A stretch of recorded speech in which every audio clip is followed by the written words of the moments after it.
Today we're going to create a React single-page application using ASP.NET Core 2 with OIDC Authentication and Authorization. So we'll start by creating a new project. So we'll do File, New Project.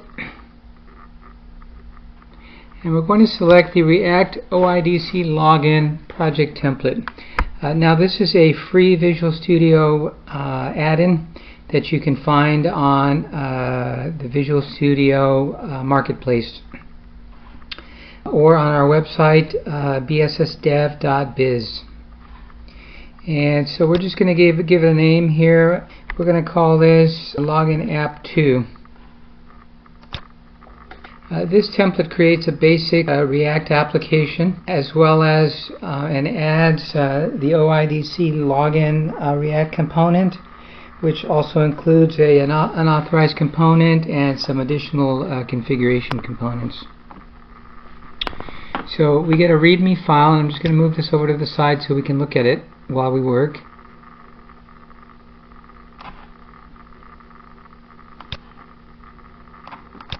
Okay, and I'm just going to resize our window a little bit.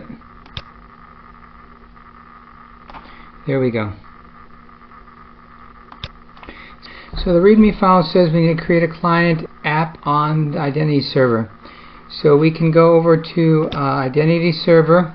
Now you can create a free developer account here. There's no charge. You don't even have to enter your credit card. We're already logged in, so we'll go over to the admin menu here and we'll select Client. And then we'll pick the Create Client App Wizard. And this is a single page application, so we'll click this first button. And then we'll give it a name. Now here we want the name of our application. So what we'll do is simply copy the name of our application. We'll just take it here from the namespace. We'll just copy that and paste it here. I think NPM is downloading all the packages for the solution. That's why things are kind of bogging down. Yeah, we know it's down here. NPM is busy downloading packages. So that's our client name, and we'll just paste that again over here. We can beautify this a little bit if you want. We'll call this our React OIDC App 2. We'll call this our second React OIDC app. So this client name here is displayed to the user if you indicate that they need a consent. Otherwise, the client ID is the name of the application we'll use internally.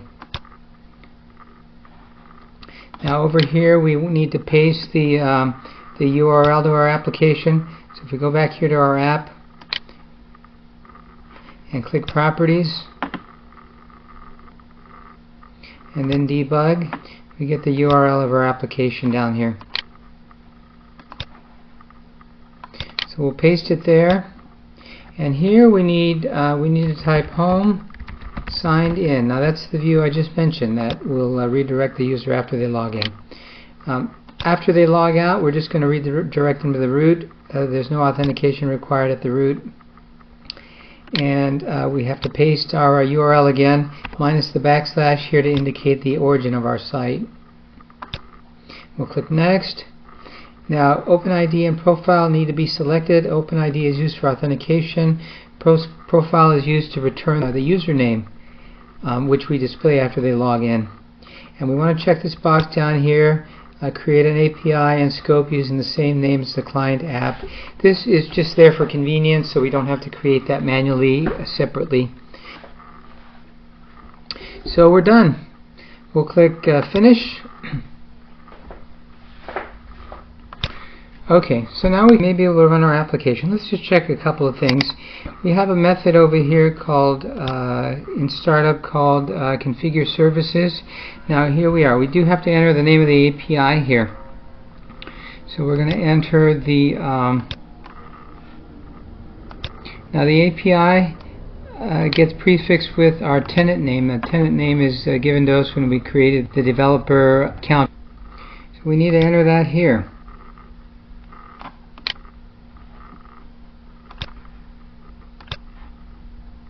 We'll get rid of those spaces there at the beginning. So that looks good. And we have one other place where we have configuration settings for the client. So basically the startup is the configuration for the API, which is integrated in the application. And then down here in components, we have a component called OIDC config that has configurations for the client. So we have the same basic thing here. We enter the client ID here.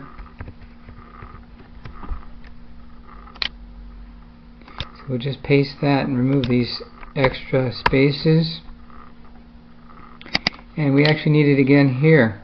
Now this is not actually the client ID. This is the scope that we've created. But remember, we checked that box that indicated that it was going to create a scope with the same name.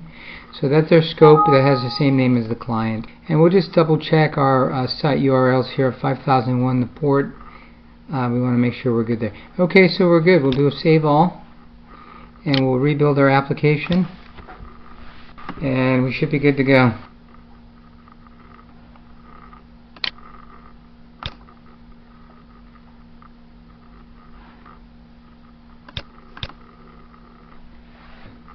It all succeeded. So we'll run our application. We'll do a debug, start without debugging. And I'm just going to log out of here. And there's our application coming in. And there it is. So if we click on the fetch data, you see we get a message that says we're unauthorized, we must be logged in to view this page.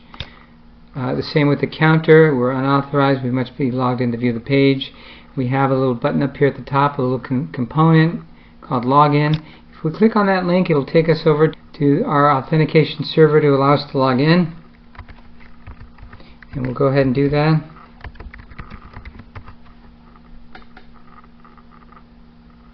And you see that now where the login button was previously, we have our username and we have a link for logging out.